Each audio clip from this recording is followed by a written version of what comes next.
Hey guys, it's Brandon, aka B.Rich Beauty, aka your beauty best friend, and a happy Monday, y'all. Is Kevin Spacey making a comeback? Quincy Jones called Elvis a racist, and Charlemagne the God deemed himself the donkey of the day. Baby, we're talking about that and a lot more. You know what to do. Grab your tea, grab your beverage. Let go.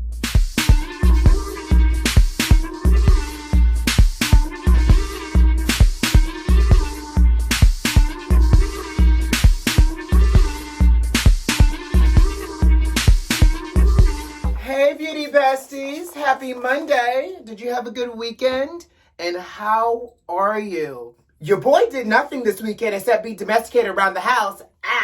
And also I started a new diet. Now I don't know if I told y'all this, but I told people on TikTok. Do y'all follow me on TikTok? Y'all should follow me on TikTok. The link's in the description box. Follow me on TikTok. But I decided I wanted to jumpstart my fitness again and start going back to the gym. And I said, you know what? I'm going to do a juice cleanse. So I called up one of my homeboys and asked him for his recommendation on a juice cleanse. And his recommendation made sense. He was like, you're going to get all the nutrients from a juice cleanse. Just know you're going to be drinking juices about 4 to 5 times a day. He was like, well, why don't you just do like a raw vegan diet? So that way you get the nutrients and the fiber. So I was like, a raw vegan who? And so I said, you know what? Let me do some research. So I did some research and I was like, okay, I could do this. So I'll do it for the same amount of days I was going to do my juice cleanse. Baby, let me tell you something. First of all, being a vegan is expensive. Second of all, being a raw vegan is a lot of time. I spent this entire weekend chopping vegetables, stirring things up, soaking cashews, making sauces, which, by the way, turned out real fire. I made a cute little zucchini fettuccine sauce with a little cashew sauce in it. But it's just a lot of work. So here's what I decided to do, right? Because technically this is the last day of me being vegan. I'm supposed to go back to eating meat tomorrow. However, I shop, I live alone, but I shop like I have a family of 4. I still got a lot of Farmer Market, Bill, John's, and everybody else produce in my refrigerator. So I'm going to eat through that. And on Wednesday, I'll start eating meat again. I'm giving myself an extra day to try to get through some of this produce, honey. So y'all continue to pray for me. Because, baby, when I was in the Publix yesterday and I saw that chicken, whoo, child. All right, let's move on.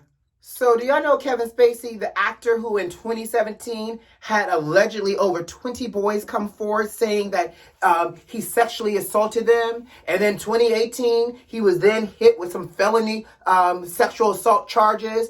And then in 2019, the federal sexual assault charges got dropped. Yeah, that Kevin Spacey. You know, all those allegations got Kevin Spacey kind of canceled from his jobs. He lost his job in House of Cards, and he had a movie that was scheduled to come out get shelved. But did y'all know 3 of the accusers that came forward with these allegations are all now dead as well? And let's talk about it. One accuser died by suicide. The other accuser died in a car accident. And the third accuser died with an unreported cause of death. Excuse me now? You have 3 people came forward with enough courage to pursue charges in a court of law and then died? Something don't sound Olivia Pope right to me here. It sounds like just that somebody hired a real life Olivia Pope and something happened to these 3 boys. Is it just me, but does this not add up? Like, something about this does not feel okay in the water that your 3 accusers just all of a sudden died on separate occasions. Okay.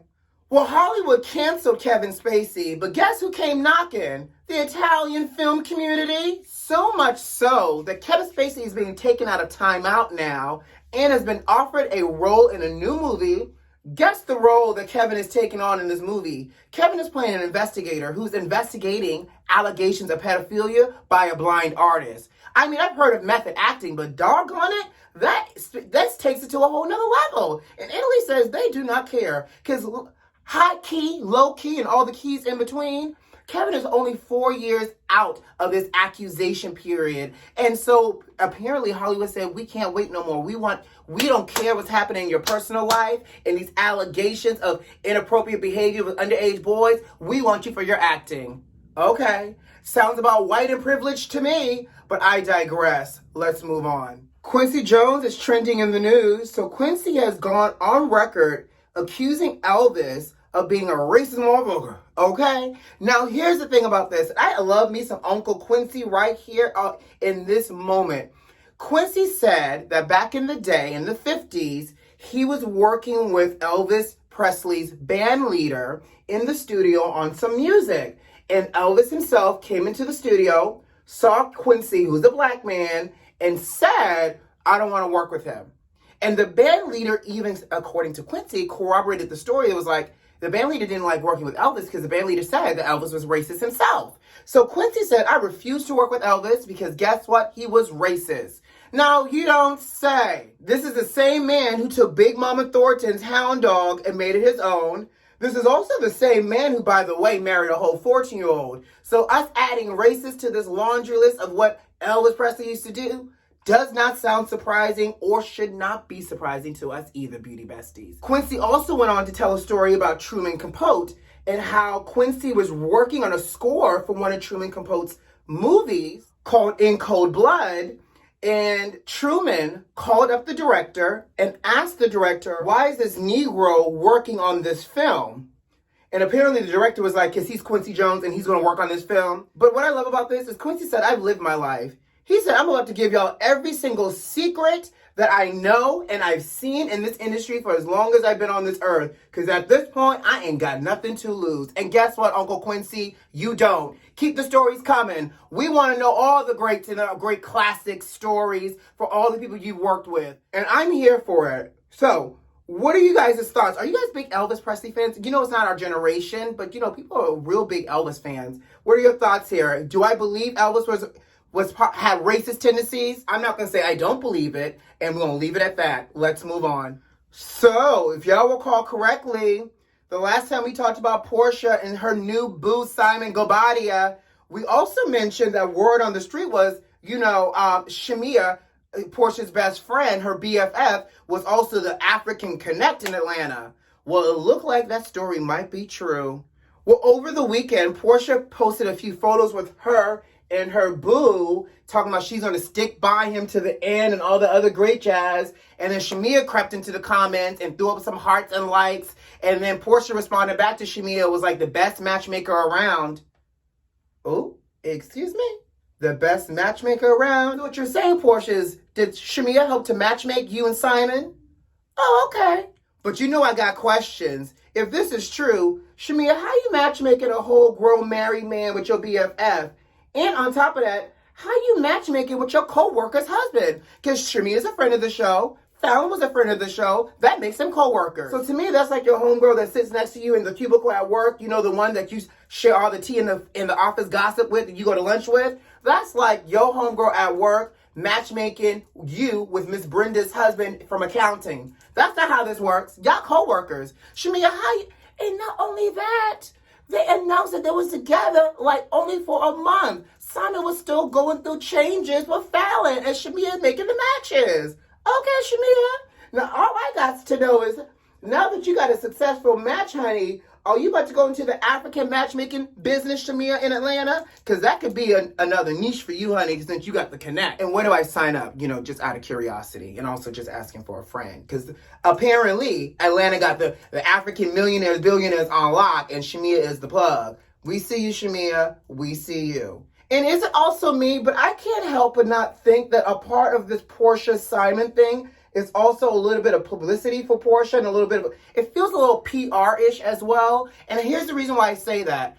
Up until we got this whole Simon Gobadia fiance situation, we was all wrapped up if Portia slept with Bolo or not. Bolo Gate was a real thing.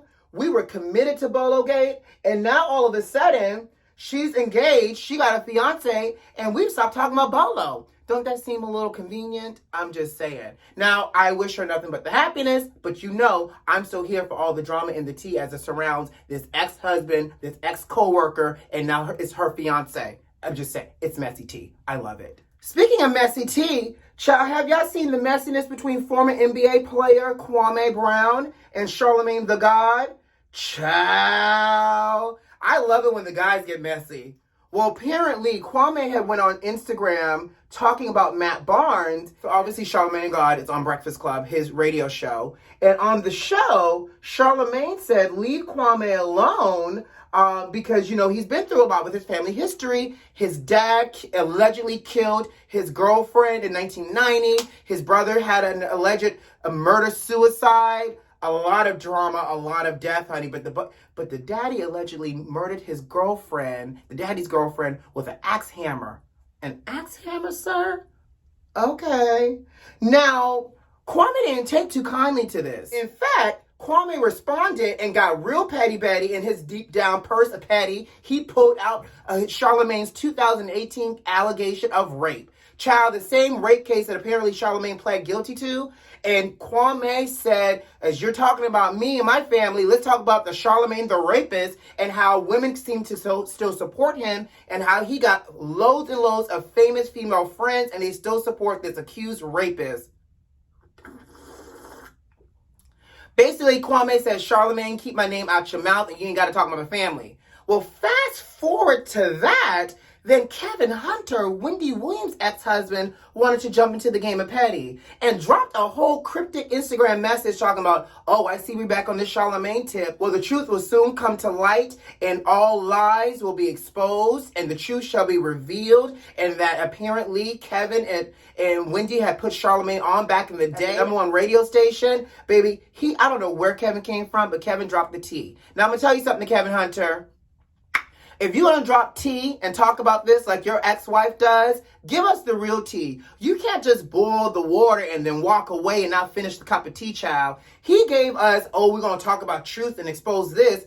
But where's the Monique Samuel binder of receipts, sir? We want the binders. We want the receipts. If you got receipts on Charlamagne Tha God and you're going to be bold enough to do it, run us the receipts and don't have us over here holding our breath for part two. Like this is a whole Real Housewives of New York type of reunion, but for the husbands. Run us the receipts, Kevin Hunter. That's all I got to say.